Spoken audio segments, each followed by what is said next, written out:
Hey guys, welcome back. In this video, we're going to talk about electrolysis. And this is making the electrons move in a way they didn't necessarily want to move, right? The analogy is water runs downhill, right?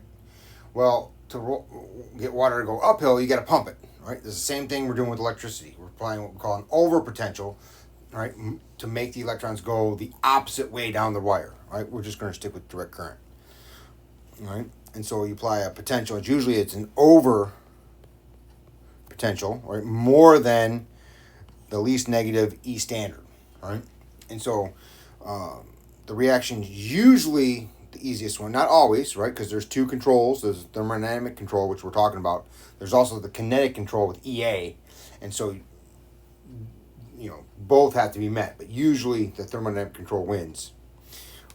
We're going to talk about one that doesn't here in a second, but all right.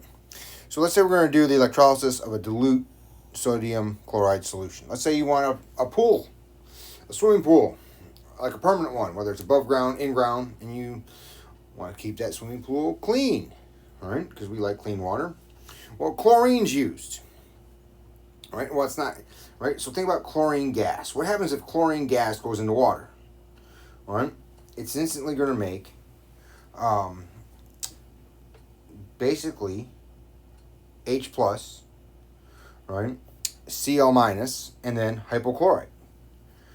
Okay, and so a lot of times you have to put in your pool, like it's calcium hypochlorite is what you put in, all right?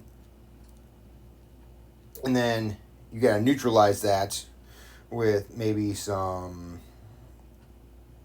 type of carbonate, right?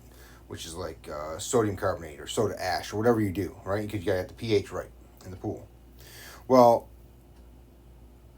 you can have too much chlorine in the pool, right? Too much hypochlorite, and you bleach everything, basically, right? Because hypochlorite's the component of bleach.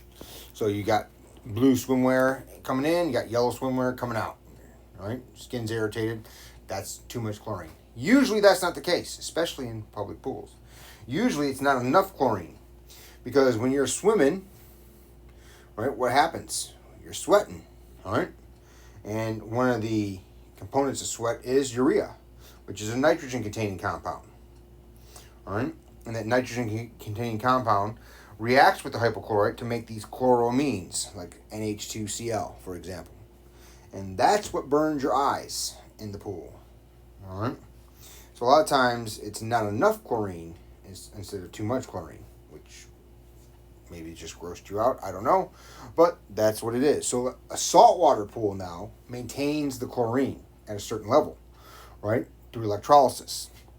Right? So if you want to do electrolysis of your swimming pool or a dilute solution of NaCl in the lab, well, first, what's in the solution? We got sodium, chloride, water. So what's oxidized? What's reduced? All right. Well, if can sodium be oxidized? Sodium ion is going to go from Na plus to Na2 plus? No. Cl could be Cl minus to Cl, sure. Or water can be oxidized, right? You can oxidize water and reduce water. So oxidized could be Cl minus or H2O. Reduced, in theory, you could do Na, and you can do H2O. Are you going to reduce chlorine to Cl2 minus? No. All right. So here's your options for reduction at the cathode, right? Sodium going to sodium metal. Probably not going to happen because we know this explodes in water, right? Reacts violently. So this is the reaction at the cathode right here.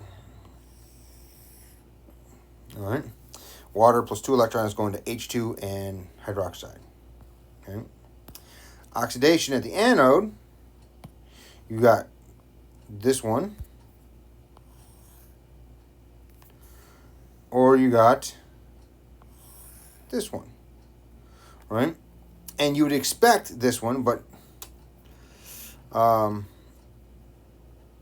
you got this problem right here. All right, EA. This reaction is slow. right? EA is too big. So, not going to happen. So,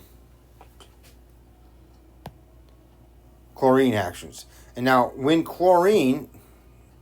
this gets in there, it reacts with water to make your hypochlorite. So, you're not going to make chlorine gas and just have chlorine gas in the pool where you see all this like yellow-brown or yellow-green gas. It's like, oh, yep, pool's working. No, that's not what happens. Chlorine instantly reacts with water to make your hypochlorite, to make your pool clean. All right? Okay, and so there's some other factors that we're not going to go into, but that's just what would happen. So the overall reaction here is this. All right? And so that's the voltage. So what does this add up to? 2.19 volts. So we need to have more than 2.19 volts going through to make this work. All right. Now, if we want to oxidize water, we need to use something else besides chlorine. And so what they do a lot of times is sodium sulfate, well, sulfuric acid, right? And this is an example of electrolysis of water. And it's kind of neat because you can probably guess which one of these two is H and which one of those is O. All right, this one's H. Well, you can't see that. Let's try that again. Let's try a different color. H2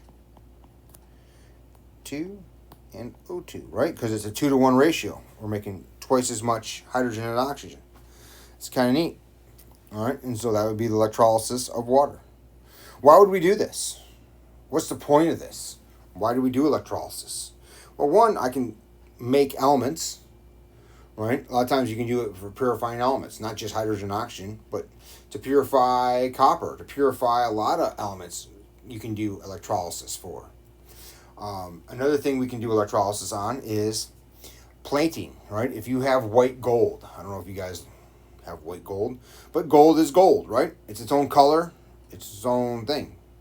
You can't make it a different color. So what do we do to make it quote unquote white gold? Well, it's rhodium plated, right? And so they electroplate the rhodium to the gold, right? Just like if I live with the Marines. I've had some Marines with nickel plated pistols, all right? They take a metal pistol, like a one that's a 1911, I guess, and they put it into a solution and it nickel plates it. They don't dip it into hot liquid nickel and, like a chocolate colored strawberry. They don't do that. They put the pistol in its components and they electroplate the nickel onto the metal, which is kind of neat. So it's just a little coating. All right. Now, how would we do that? Well, we can actually count electrons. All right. Faraday. All right. So there's a couple things we need to remember. A coulomb is an amp times a second. And then there's 96,485 coulombs per mole. All right. So we can do this.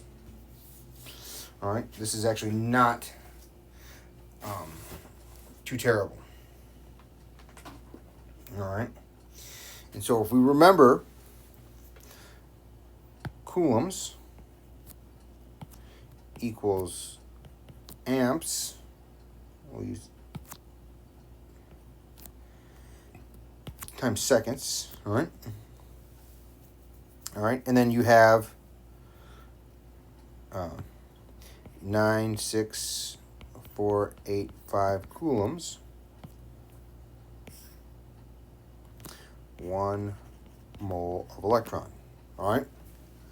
And so his 2 points were, right, how much material, whether it's atoms, are either removed or deposited on the electrode or whatever we're talking about, is directly proportional to the charge, right? So we know the amperes, right? We can figure out the total charge, number of electrons, number of atoms, right? And that's basically what 1 and 2 say. All right, so for example, let's say we're going to rhodium plate your ring, because your ring now it doesn't work anymore. It's gold. You can see the gold through. The rhodium is gone, right? Because rhodium is a pretty good metal, pretty expensive metal, but it's not gold, right? So what mass in grams of rhodium is your question here? Is plated by a 30-minute flow of a 5 amp current. Rhodium goes from +3 to 0. All right, so we have rhodium plus 3 electrons going to rhodium metal. So you have rhodium in solution, right? And you're gonna dip your ring in the solution. All right. So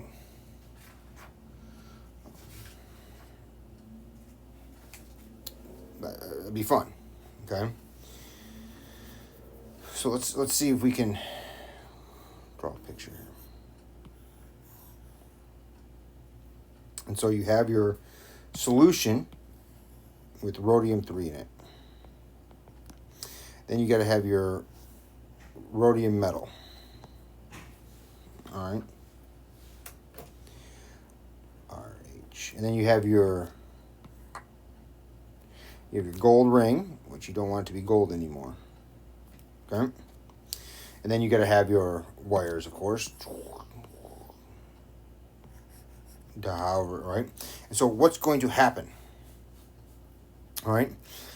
You're going to apply this overpotential for electrons so that rhodium-3 is going to go to the ring, right? So that means electrons have to be coming this way, right? And so this rhodium metal goes into rhodium-3 and the electrons go that way, all right? And so what are we doing? We're taking a voltage and we're pushing it that way, all right?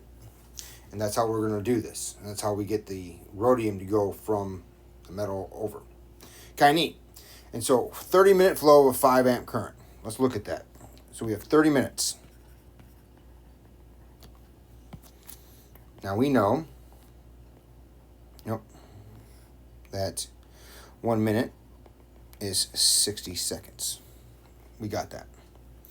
And then what do we know? That 5 amps. So 5 amps is 5 coulombs per 1 second. Right? That's the key there, right? That's the rate. Amps are rate. Right? So if you remember that, amperes are rate.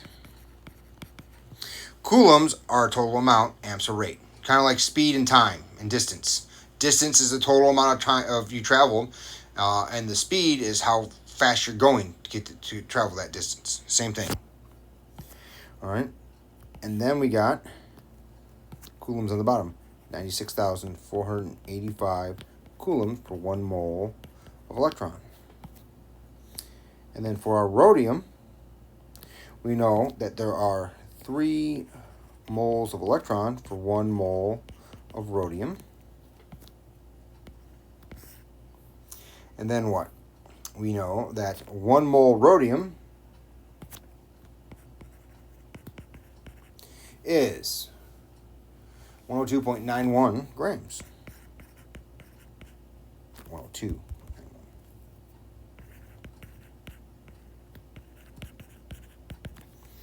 So overall, if we do this math, I believe we get 3.2 grams of rhodium. But that'd be a lot of grams on your ring. I don't think they do it that much. All right, but we know how long and what current to electroplate your ring. It's kind of neat. All right. So let's say what current would deposit 500 milligrams of rhodium if passed through an electrolytic cell for 5 hours. Well, that's a lot of hours, all right? So now let's look at this. I have 5.0 hours. I don't like that. I need a little more space there. 5 hours. All right, and so the question, I'm getting ahead of myself. What current? This is how much rhodium in 5 hours. All right, so 5 hours we know that 1 hour is 3,600 seconds. So that would be 18,000 seconds. All right, now start off with our 500 milligrams of rhodium.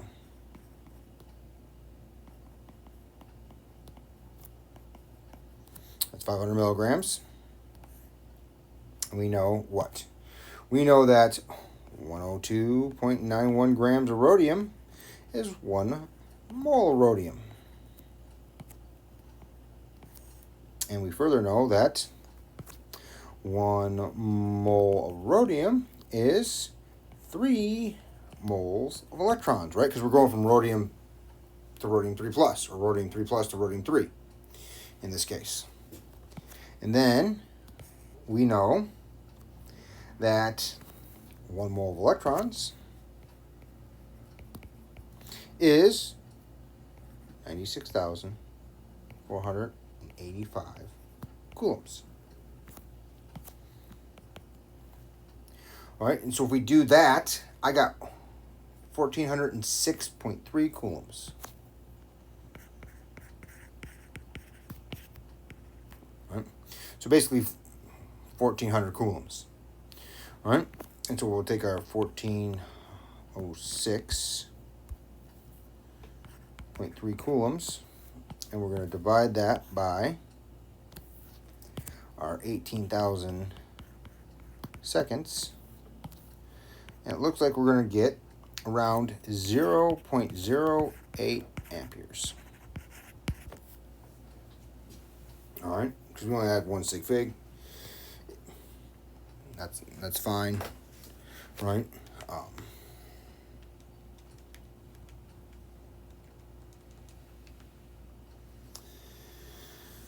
If you really wanted to, I'd probably do 0.078 amps for 2. All right. Well, hopefully that works.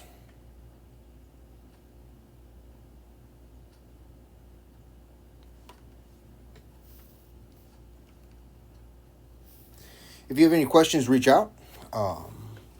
Otherwise, we'll see you in the next one. Take care, guys.